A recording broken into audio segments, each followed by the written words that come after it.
Thank you everyone for joining us today. We are so excited to kick off this panel. I would like to introduce the Safe Communities Institute's Interim Director, Frank Zarunian, and then we will get started. Thank you. Thank you very much, Jessie. Good afternoon. I am pleased to welcome you all, virtually at least, to the University of Southern California on behalf of President Folt, as well as our Dean at the Sol Price School of Public Policy, Chris Boone. Welcome. This is a wonderful occasion on Women's History Month for us to be able to host this. It's an honor to do so. I rise on the shoulders of women that were extremely strong. My grandmother survived a death march in Turkey during the first genocide of the 20th century, the Armenian genocide. And of course, I had a wonderful mother and a wife and a daughter. So I am, as much as it can be a partner, I am one of those. And also, my council currently situated, I serve as Mayor Pro Tem in Rolling Hills Estates. Currently, I am the only male on that council now. We have four wonderful women to serve with me. It's a great pleasure to do so.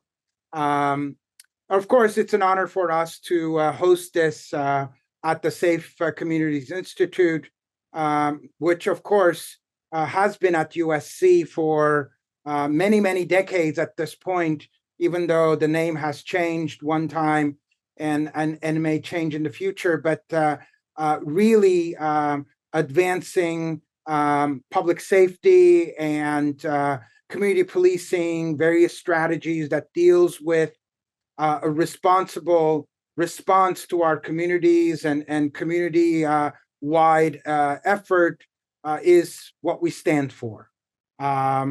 We have taught in various disciplines at the Price School in public policy and public administration. And certainly this institute is part and parcel of our executive education offerings at the Price School. Today, of course, we're delighted to have certainly four women, and three of them are guests. And Jessie, of course, is part and parcel of our program. And I don't know what I would do without Jessie. So, but it's important for us to be able to show the world perhaps the challenges that still, to a degree, women face, especially in communities in worlds dominated by men, hopefully by men like I who become partners in this endeavor. But it is really a great pleasure to host three remarkable women who have obviously broken barriers in this world. Undersheriff Tardy, certainly welcome. Chief Johnson, welcome. And Rasha, certainly welcome as you currently serve as the Vice President of the Police Commission in Los Angeles. Thank you very much, all of you, for being here. I'm going to turn it over to Jessie and sit and listen. Jessie, it's yours. Thank you, Frank. And just echoing Frank's thank you to everyone on the panel. We know how extremely busy you all are. So just thank you for your time. And I just want to announce, if you do need closed caption, there is a button at the bottom of the screen. Please click on that. Also, we will be doing Q&A for the last 15 minutes. So if you have any questions for our panelists, there's a Q&A button down below as well. So with that being said, I'm going to ask our panelists to unmute, and let's go ahead and get started with the conversation. So we'll see how this goes. I'm going to leave it open-ended, and then we'll see how it goes. I may call on you, but so just the first question to get us started here. What inspired you to pursue a career in public safety? So I'll start. Go ahead, Jessie. Yeah. And first of all, thank you for the invitation and for the great welcome. I'm very happy to be here with this esteemed panel. And for me, I grew up in a family of people who were of service, from my grandfather who served in the Korean War in the Army, to parents and aunts and uncles who served in federal or local government. I grew up around people who served, and they were very inspiring. They were great mentors for me. And while I didn't necessarily want to do what they wanted to do, I really wanted to be of service and also protect the vulnerable.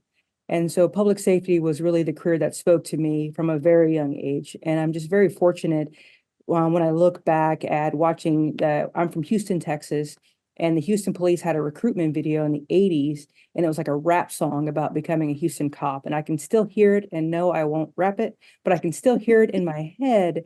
And, I think about that little girl who was inspired by that and started to live her life in such a way that she could grow up and be of service, that I get to do this job every day and really live out my childhood dream. But really, it was my family inspiration and the desire to follow in their footsteps.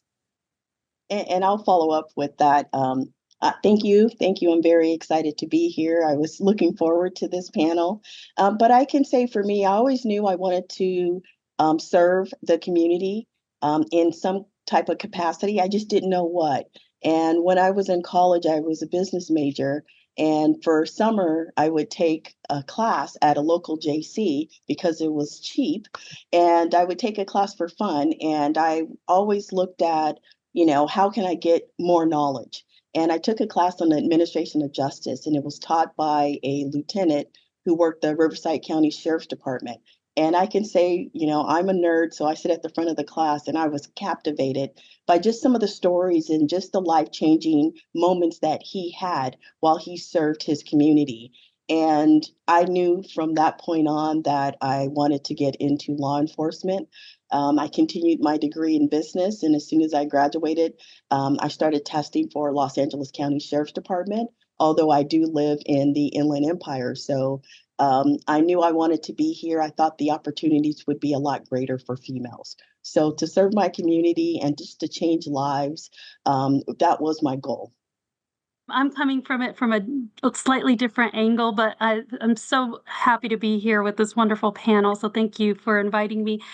So I'm coming in from my day job is a lawyer, and I got to serve as a federal criminal prosecutor for a little over 7 years, and that that's right in line with public safety and really and for me, the idea of standing up in court every day and saying, then Rasha Gerges on behalf of the United States and serving the country in that way as an immigrant myself. I grew up in Pico Rivera, which was the sheriff's patrol that area, and I just grew up in my family and I had been robbed on the way to the market. Grew up at a time when had nightmares of like Richard Ramirez, the Night Stalker.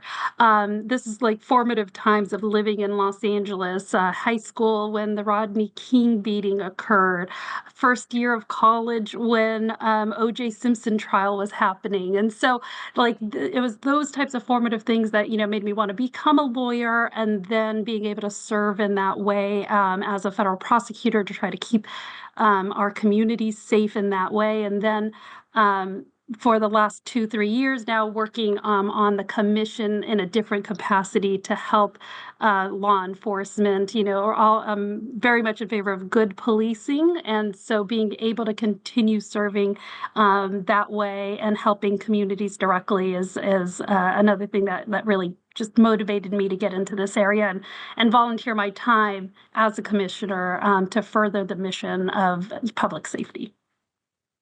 Thank you for that. And you are all leaders within your departments. What kind of leadership qualities do you think are essential for women who aspire to leadership roles within law enforcement and public safety?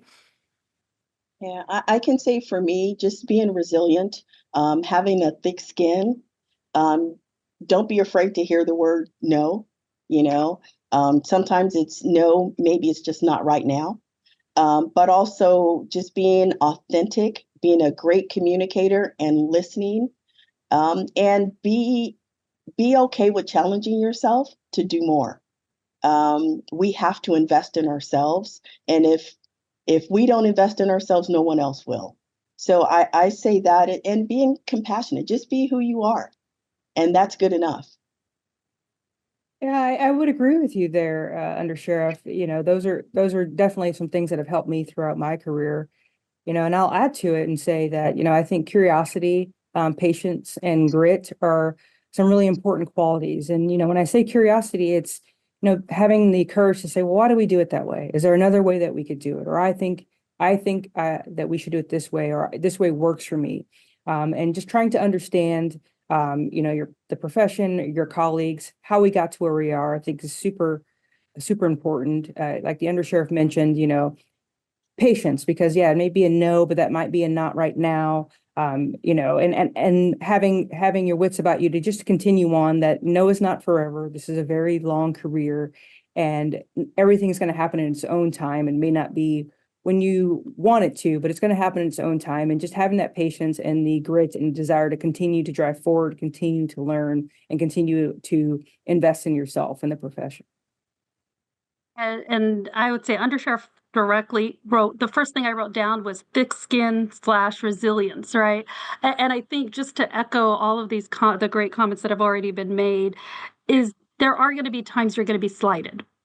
If you're keeping score, and if that's all you focus on and all you remember and are keeping track of that, I think that's going to hold you back more than getting through it. It's that perseverance, grit, determination, and not making yourself a victim, and or feeling like you're always the victim, because I think having that thick skin, and there are the people who won't like you, and you have to kind of be okay with that, and that takes a lot sometimes. And so, but it's that type of resilience, I think, that will continue to allow you to get past times when you know that you were potentially wronged, and not let it hold it back, but motivate you to kind of keep doing what you're doing, and get through to the next stage.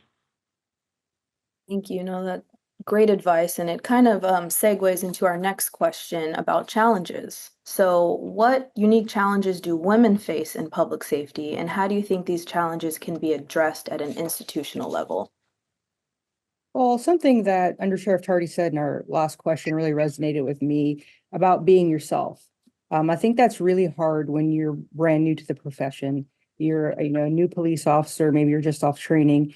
You know, you want to be liked, you want to be thought of in the same way as your peers.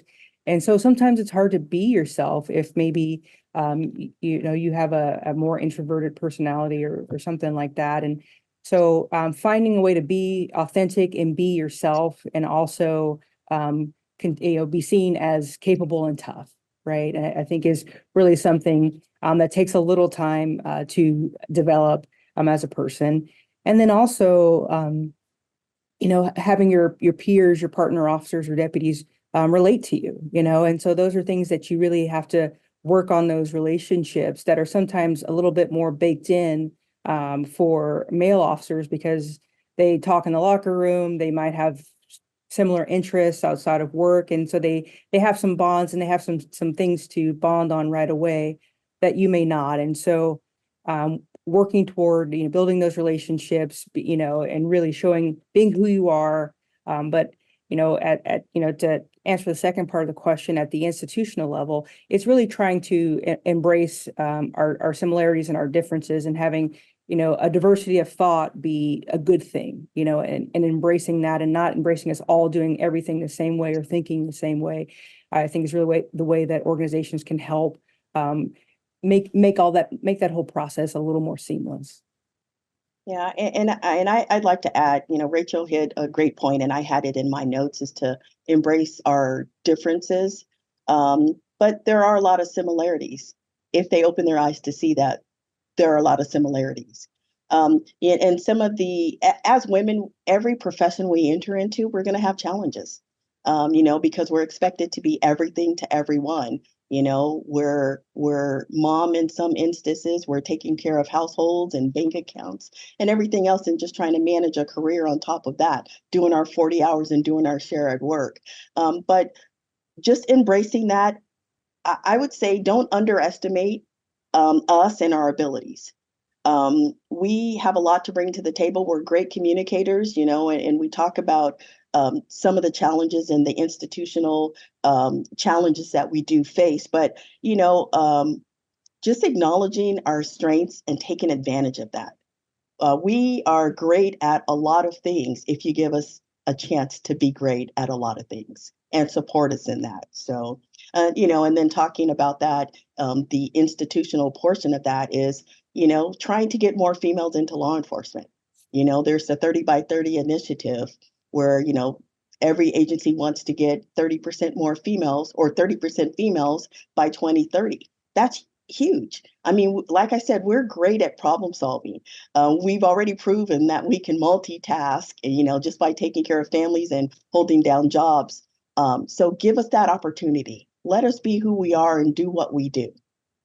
And I think just to piggyback on some of that and add another challenge that I see, it's in order to kind of have like a diversity of opinions and viewpoints and to get to kind of like a better position, I think having a safe space where people actually can talk and where you're soliciting information, asking for people's input, not just having the same people around you as a leader and only get their input. And so I think the more your institutions create a space where the leadership is themselves representative of a diverse group of people, of a diversity of thought and everything, and then really giving them space to have conversations. Not everyone comes up with the right idea on the first chance, but it's when you have a safe space where you can feel like you can throw out dumb ideas until you hit the right one. That's where you end up finding better solutions. And so having that kind of safe space is, I think, very important, that where you're actually open to receiving input and that. But I will tell you, I think right now one of the biggest challenges I see is this whole DEI backlash. And every woman labeled a DEI hire, which drives me crazy. And I think that is, it's always existed, but it's getting more and more kind of traction. And like from like the Secret Service director after the assassination attempts to, the police chief in New Orleans after the terrorist attack, to our own fire chief after the fires, right? Like, it doesn't matter what their qualifications are. No one's looking that deep. They just see a picture and automatically call that person. And so I think us as an industry group, leadership, institution, we got to call that out, and call it out for what it is. And that like those types of kind of derogatory names where people are just automatically identified as essentially not competent just because of who they are, when you don't have the time to listen to their merit and how they got to the positions that they were, I think is a big threat to attracting women in law enforcement and to other industries where they're going to be written off in that way. And so I think we have to be very vocal about that not being an acceptable practice. Absolutely. You all brought up great points, and the undersheriff touched on this a bit, just about how we have unique responsibilities, just like being a mom. And as a kind of newer mother myself, I'm always looking for advice and how you all have kind of navigated that if you do have children and outside responsibility. So I'm going to jump around just a little bit, but how do you manage the demands of your professional responsibilities while maintaining a healthy work-life balance?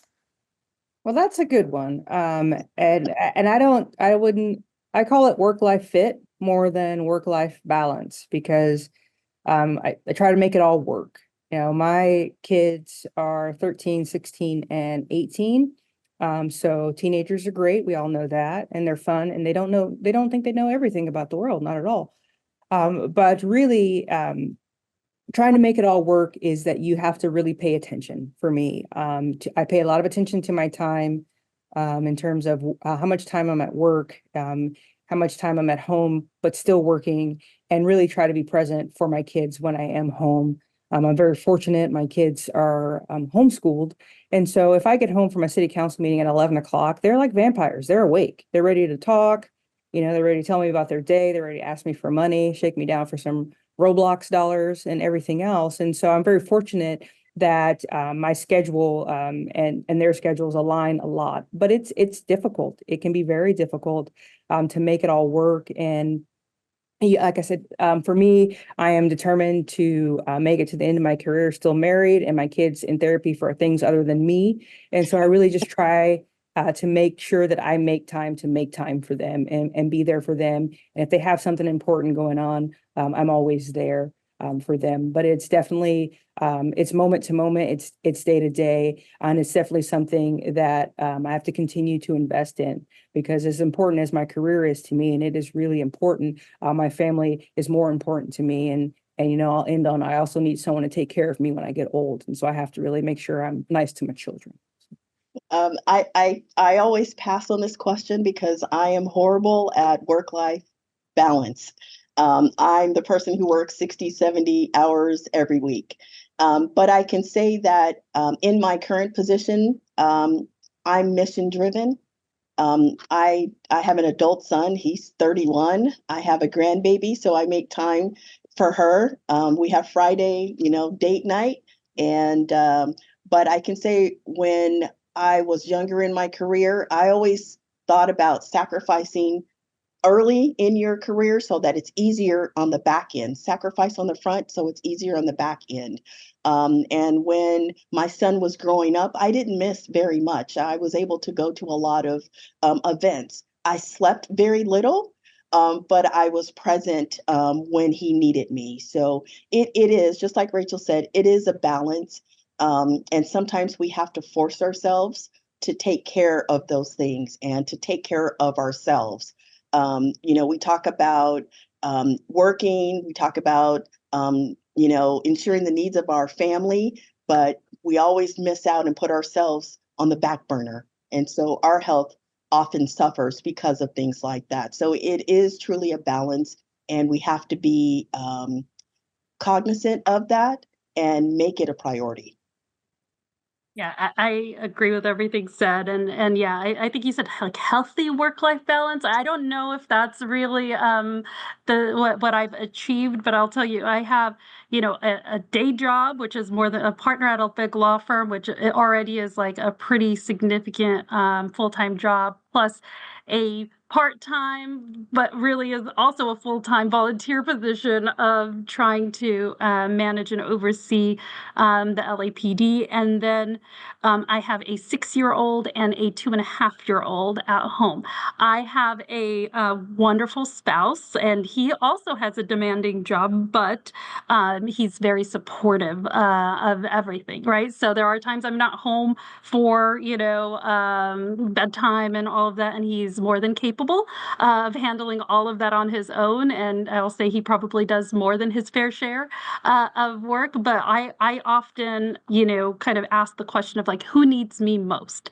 Is it my full-time job? Is it the LAPD? Is it my kids, or is it my husband? Or sometimes it's me, and then I go get a massage. And so I try to figure out and exactly as Chief Johnson said, it's a moment by moment question, right? Like I can be like, oh, I need to do this. If I get a call about my daughter at school, I'm out, right? Like it's always the question at any point in time, who needs me most? And that's how I kind of try to find the right balance. Thank you. No, all great. I've been taking notes myself. And just Vice President Shields, I don't know how you do it. The commission, Dr. Errol Southers and I are very close. He's our former director, and both of you, just thank you for you both. So kind of going back to what this panel is about, it's in our title. What does empowerment mean to you, both personally and professionally, and how can women empower one another within the workplace? I'll start, this is to borrow something that Chief Johnson said, because I also wrote. There's been a lot of talk about like you being your authentic person, and so to me, is like if I feel empowered, that's like knowing my authentic voice and actually feeling like I have a space to use and voice my authentic self, right? So that's what I kind of view as like true empowerment, when you can bring yourself to work and actually operate in that way, and that there's space enough for me to do that. And I know that there are some spaces where I feel that and some spaces I don't. And so, and they get different me's, essentially, in terms of how open I am with ideas and things like that. And then when you're empowering, you're also encouraging others to use their authentic voice. And I'll say that I am not in this position. I would not be in this position other than except for two remarkable women that have been in my life. One is Eileen Decker, who is now over at the Sheriff's Department, and she was the commissioner at the LAPD where I worked. I volunteered with her right after the murder of George Floyd, co-chairing an advisory committee on building trust and equity, and it was through that I got to work with her, got to work with the LAPD, and it's because she used her credibility to say when she was leaving, say, hey, you know what, you should look at Rasha for a commission position. And then I had Mayor Bass, who didn't know me from Adam, never met me, never asked me and was willing to met me through just one interview and gave me that opportunity. And so that's what I would say, like women empowering other women and lifting them up in that way. Yeah, I can say just the power to be strong and competent in everything that we do. And as far as lifting up others, we're all going to make mistakes.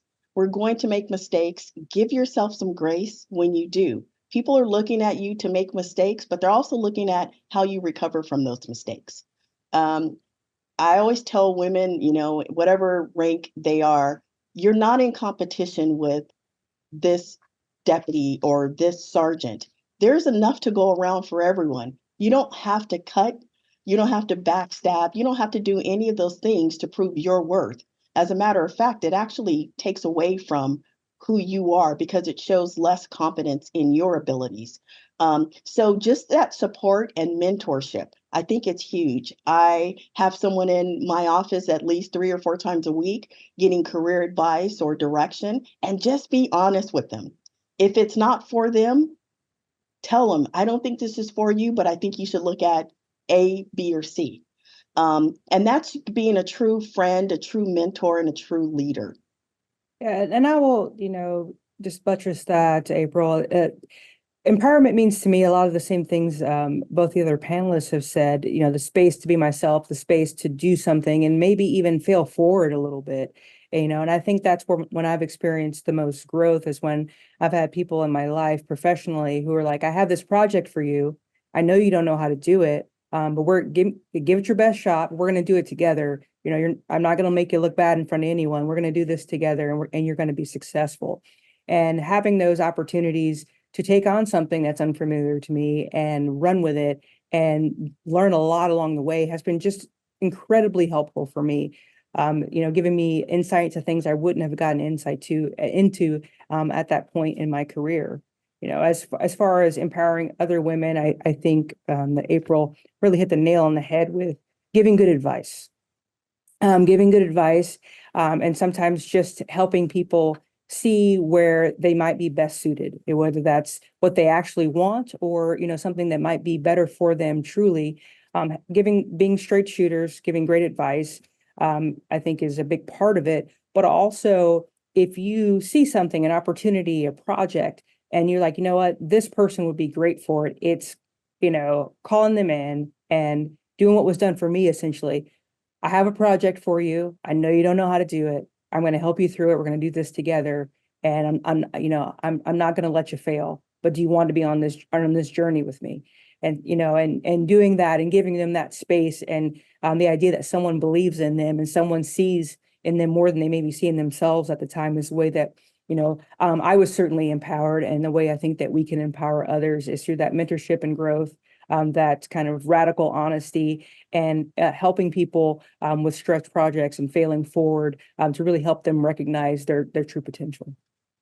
Thank you. So kind of continuing this conversation, so how do you think empowering women in public safety can have a broader impact on the safety and well-being of the community as a whole? I'll start here. April mentioned the 30 by 30, where, we're looking to get 30% of women in law enforcement by the year 2030. And I think those kind of initiatives, even if agencies aren't able to reach that goal specifically, and having more women in this profession, we look at the world differently. We bring a lot of great qualities, and just having more of that diversity of thought, more a more global look at things, I think it only benefits the community, because we all see the world differently. Where, my colleagues and I see things very differently. Even if we come to the same conclusions and have the same opinions, our path and our journey to that may not be the same. And so when you have more women in the profession, more people who can help empathize with, different parts of our population. When I was a brand new officer and, working with my peers who had very low tenure, and you'd have, a female officer who would, get pregnant and they'd not have opinions. And it's like, well, let's talk about this, let's talk about your opinions. And, on this woman's family planning and how much you would like someone to say that to your sister, your wife, and things like that. And so the more you are able to have women in public safety and be able to have those conversations, where we break down those barriers, we make it a more welcoming workforce internally, which is great for the organization, but also for the community when you are, a little bit more apprised of the world around you, and you can be of better service because of the connections you've made at work. Yeah, and Rachel hit it. She knocked it out of the park with that response. Our communication skills, I mean, we've already proven that we can multitask. We're great problem solvers and we're great listeners. I'm going to tell you just a quick little story. When I became a gang investigator, I was assigned to Compton Station, and I was the only female on the team. And I remember my very first case, it gets down, it's a male with a gun, and I start gearing up, and they're like, "Where are you going?" "I'm going to the jail to interview him." Well, they take a look, male, Hispanic, 18 with a gun. He's not going to talk to you. I come back 2 hours later and I say, "Hey, I don't know how to handle this. If he wrote out a confession and told me where 7 guns are, do I have to write a search warrant on that?" And then they wanted to ask, "Hey, how did you do that?" I said, "I don't have an ego. I sat there and I talked to him about his family and how he got in this situation." We're great listeners. We're great communicators. We can get what we need when we can get things done. So I love it. And I'll say from an oversight perspective, I've looked at this issue before, and some of the kind of preliminary research that's out there. I'll just list a couple of things, right? The preliminary research has found that women officers use less force. And again, this is not everyone, this is not big stereotypes, but just on whole, when they're doing studies, they're finding less use of force, less use of excessive force. They're doing less searches during traffic stops, and when they do a search, they're more likely to find contraband. They're named proportionately less often in complaints and lawsuits. They are perceived by the communities to serve that they serve as more trustworthy and compassionate. They fire their service weapons less often. They are associated with better outcomes for victims of crime, especially victims of sexual assault. Like, again, these aren't studies I've done, but these, when I've looked at this issue, you're finding some backup for the concepts that both the chief and the undersheriff were talking about, and so that's something that as an oversight person I look at, and in terms of how does that infuse a different culture potentially within the department. And we just had a recent victory that the chief had mentioned at the Tuesday meeting, where a probationary officer who was skilled in Mandarin and knows Mandarin, she was able to talk someone off a ledge that was contemplating committing suicide. So this is talk about great communication skills at the height of needing them, when someone in the community is in full distress. So lots of good things to look out for as to how women can benefit law enforcement. Absolutely. And thank you, Vice President Shield, for laying out those facts. I did not know that. It's good to hear. So really quickly before we move on, we are going to jump into Q&A in about 10 minutes. So I do see some questions coming in, but if you have any questions for our panelists, please type them into the Q&A. So kind of switching gears a little bit. What steps can be taken within the law enforcement community to ensure that women receive equal opportunities for promotions and leadership positions? So I'll go first since everyone is looking away from their cameras. Uh, um, I certainly think, there's a lot of opportunities, especially in large agencies like the Sheriff's Department, and even in very small agencies like my own department, for promotions and leadership positions. But the challenge is ensuring that our female officers and deputies who would be great for these positions, is that convincing them that they belong in those positions. As women, we have a tendency, if there are 10 requirements for a job, we want to make sure we have 12, knocked out. And our peers, sometimes our male peers are like, well, I have 5 or 6, and I'm gonna apply and see how it works out for me. And so a lot of what I focus on when I talk to officers for mentoring and development is you don't have to have all of the qualifications for a position. That takes a really long time and is very difficult, to have every single box checked. If you have some boxes checked and you have the potential the willingness to learn and the willingness to be a good partner, take a leap of faith. And so some of it is just trying to ensure, because we are always trying to be everything to everyone, to realize that even if our experience isn't directly, applicable, it still is. If you are, a beat officer or deputy, and you're also the vice president of your kids' PTA, you're used to speaking in front of people. You're used to being organized, used to developing plans of action, and those things will still help you in your professional career. And so for me, a lot of it is convincing people that that they are enough right now. And that takes a lot of personal conversations. I'm very fortunate to be at an agency that is both large enough to have a lot of opportunities, but small enough that I can have those conversations because I know my employees really well. And we can have those conversations like, I think you're ready for this. How do I help you see that you're ready for this? And so a lot of it is creating that space where our female officers feel like they are empowered to take on a leadership or a promotional position. Yeah, and I would say just taking a chance on yourself. If you don't take a chance on yourself, no one else will. Know that you are ready. Put in the hours.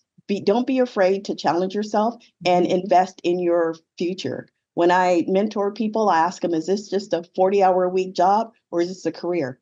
Because I have conversations for both. If you're just trying to make it through a 30-year career, that's one thing. But if you're trying to make an impact on your department, community, and law enforcement nationwide, I'm going to have a conversation with you.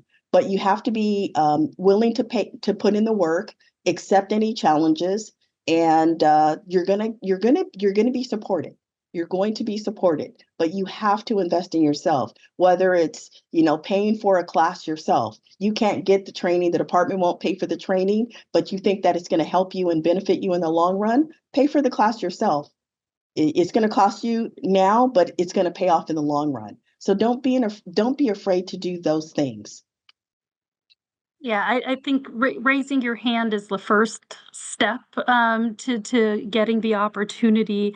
But I think also on the back end, we have to make sure that each organization is actually open to all. And, and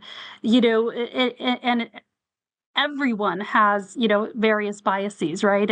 And we have to fight against both, like, the affinity bias of, like, just like me, right? So if the people making decisions are only men, they have to fight that bias that the only people that they see as qualified for a specific position is the other person that's just like me, right? Like that's just a normal. And the same thing as when women are doing interviews, they can't just look at, wow, though that woman candidate reminds me of me, I'm going to give it to her. Like that, it doesn't happen. It shouldn't happen on either side. And so, but recognizing that that could potentially exist, trying to make sure that the decision makers themselves are, diverse and have a variety of different experiences and backgrounds.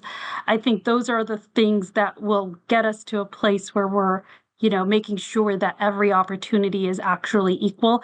I hate checking any boxes. I don't want to hear that, oh, a woman needs to be the next captain, or because it undermines the value of everything. I think and I see noddings of heads, like we want everyone to be in the position because they deserve to be there and merit.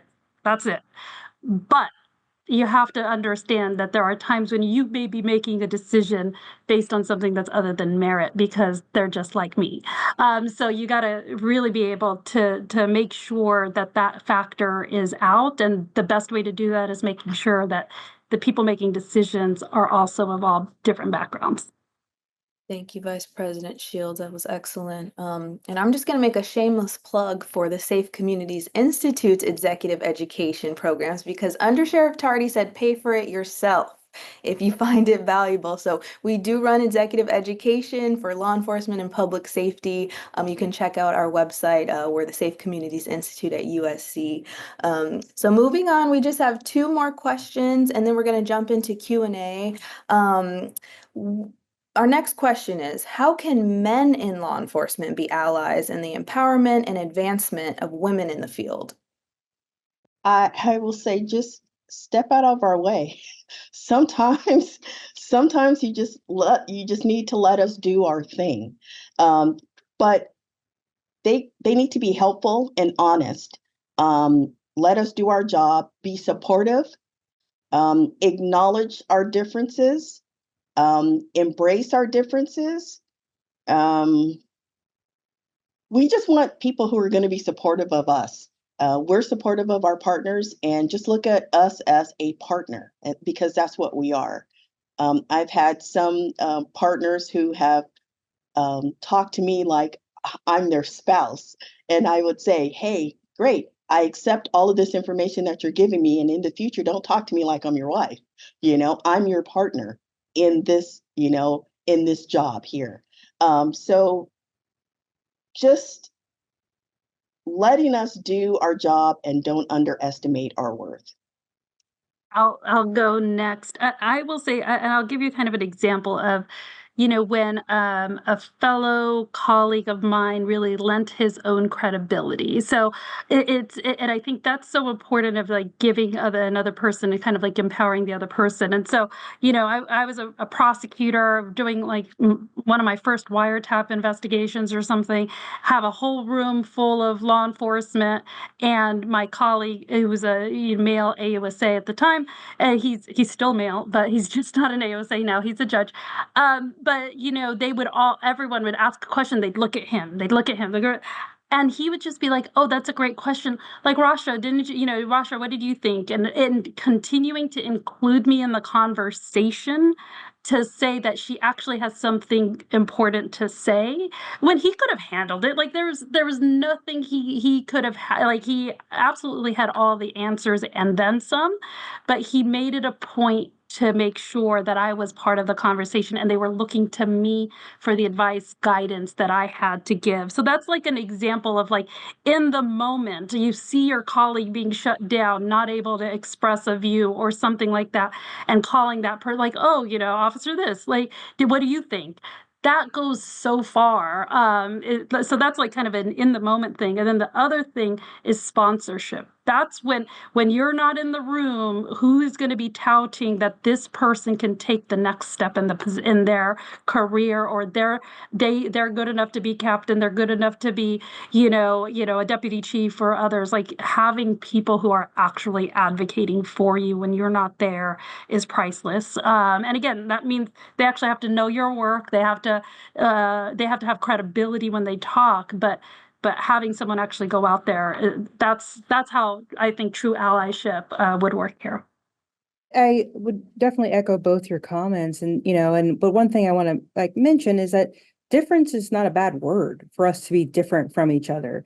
That's how we get things done, is we all bring different skills to the workforce and to our personal and professional lives, and like having that be okay is the first thing. Is that we don't all, like, differences are okay, and acknowledging them, and like differences are what make us great and what make us stronger, I think, is the place I'd like to start with that question. But also to Vice President Shields' point, sponsorship is really good.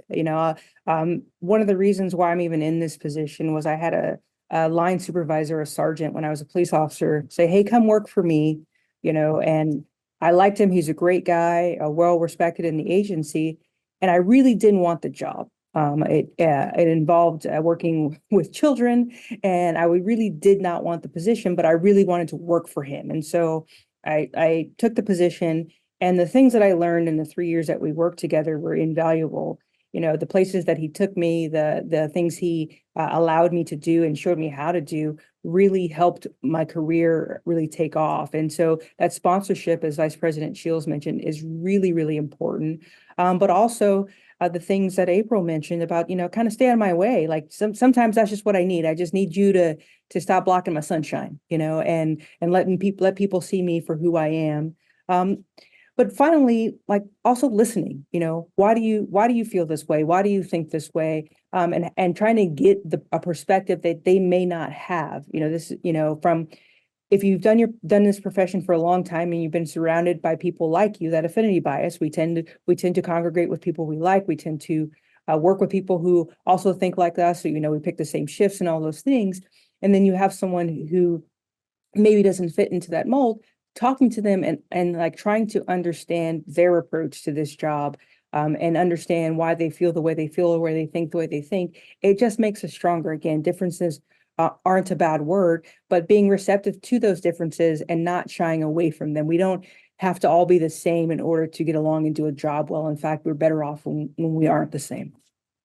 Well said. Thank you for that. And the last question I have, and then we'll jump into the Q&A, is so for the USC students on the call or anyone interested in kind of joining law enforcement, especially during this time, what kind of advice do you have for them? And then also, how can our students support law enforcement?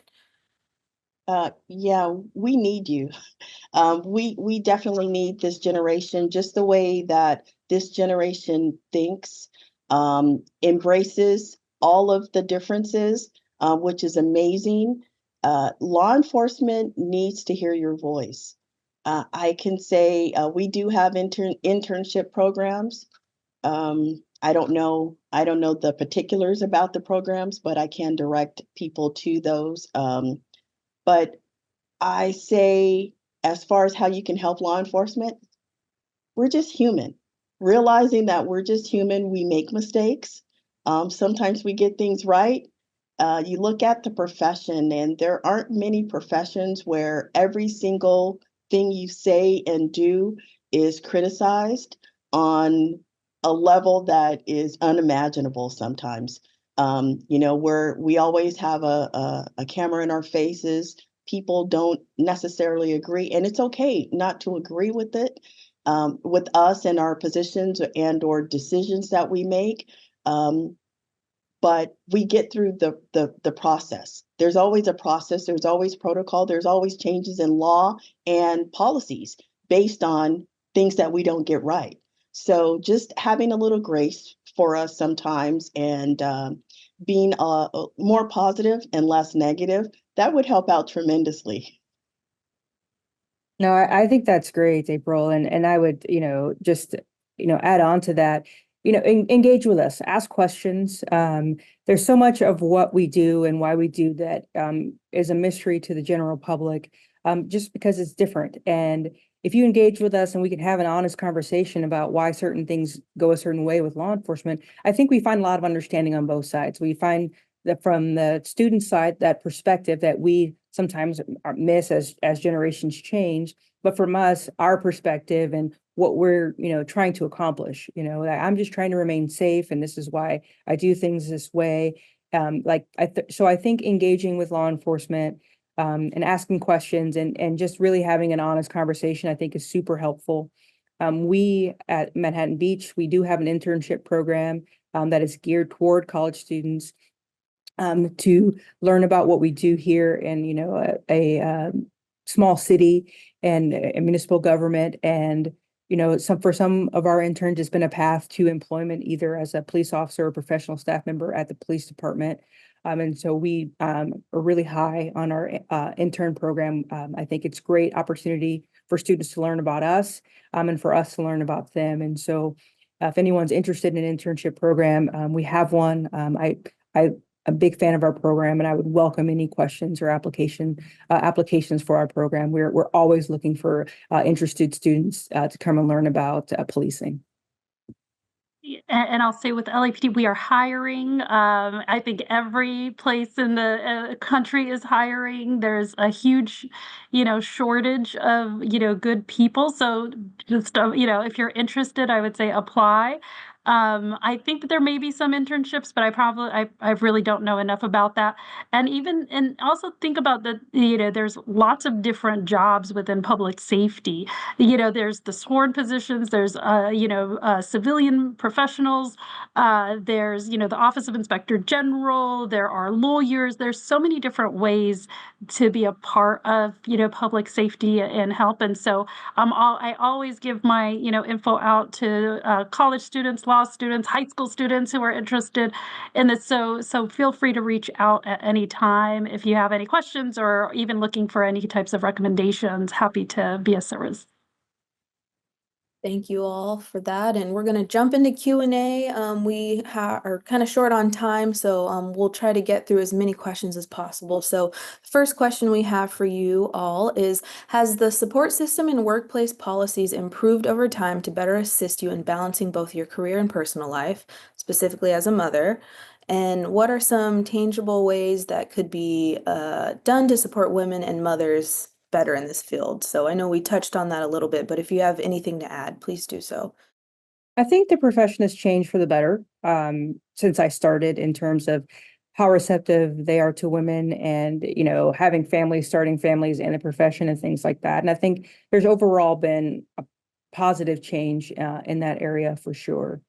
The tough part is always, when you're starting out as a police officer or deputy, you're working shift work and nights and weekends and things like that, which can be very difficult for family life, especially if, like a lot of people in the profession, you have a spouse who's also in the profession. It's very difficult to make that work. I certainly think we're more receptive to, making changes to support someone's schedule where it makes sense, so that they can either come to work late or leave early for childcare and things like that. That's not always possible with patrol assignments and things like that, but for other assignments, it has become more widely accepted and possible, so that we're supporting all of our officers, not just our female officers, in being taking more active roles in caring for their families and things like that. But sometimes it's quite frankly difficult when you're new and your schedule, you don't have a lot of agency over when you work and what days you work. That can be very difficult on your family life. Yeah, I can say when I first got into law enforcement, when I was planning my career in law enforcement, I remember telling my husband at the time, if we don't have kids before I get on the department, I don't know if I'll ever be able to fit it in. And we should never feel that way. And I think that it's better now. I've been on for 31 years. It's much better now, and the accommodations are greater now than they ever were before. There are a lot of husband-wife teams, and they kind of work out. You work day shift, I'll work earlies, we'll meet in the middle, we'll exchange children and do things that way. But we have really good support systems, in that there are, families who say, you know what, I'm off, I'm going to take all of our kids and we're going to do things together, so that you and your husband can take a break, and vice versa. But it's all about supporting one another. Sometimes it may not be like Rachel said, because of the shift work, it may be a little bit difficult, but you stepping up as just a friend or a good partner and assisting other families with childcare works out, and it helps out. And I think that's one of the ways that we kind of do a workaround. Sheriff Tardy, were there ever talks about like lactation rooms back in your day when you first started? No, but they're in So every there's been a station lot of now. Yes, progress. Yeah, yes, definitely. yes, lots of progress. So what's a book or a podcast you're reading or listening to now that may be helpful for the audience? That book I am listening to again right now is Simon Sinek's Start With Why. It's a really good book, and I think I probably read it once every 2 or 3 years. I read it again just to remind myself of those principles. When I came in the workforce, I'm considered Generation X, the forgotten generation. We did what we were told to do. And, we did it. We kept our heads down. We didn't ask a lot of questions. We got the job done.